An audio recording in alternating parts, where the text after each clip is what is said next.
সকাল সকাল ঘুম থেকে উঠে একটা হেলদি ব্রেকফাস্ট দিয়ে দিনের শুরু করাটা যে কতটা চেঞ্জ নিয়ে আসতে পারে লাইফে, এটা তো তোমরা সবাই জানো। হ্যালো, আমি দিশা। তোমাদের কাছে মিথ্যে বলবো না, বাট আমিও না মাঝে মাঝে ব্রেকফাস্ট স্কিপ করে দিই। ভাবি একদিনেরই তো ব্যাপার, বাট সেই একদিন করতে করতে অনেকগুলো দিন হয়ে যায়, আর তার ফলস্বরূপ একটা টাইম পরে গিয়ে প্রায়ই শরীর খারাপ শুরু হতে থাকে।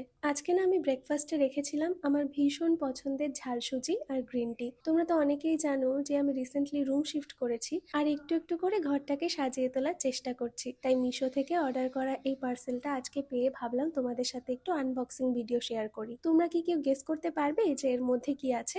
একটা হিন্ট দিয়ে দিতে পারি, তোমরা যারা রান্না করতে ভালোবাসো তাদের এটা ভীষণ পছন্দ হবে। খুলতেই দেখলাম দুটো লোহার ফ্রেম, তিনটে ছোট ছোট প্লাই আর কয়েকটা স্ক্রু দিয়েছে। প্রথমে তো ঘাবড়েই গেছিলাম যে এটা আবার কি করে সেট করব, বাট পরে করতে করতে বেশ ইজি হয়ে গেল ব্যাপারটা।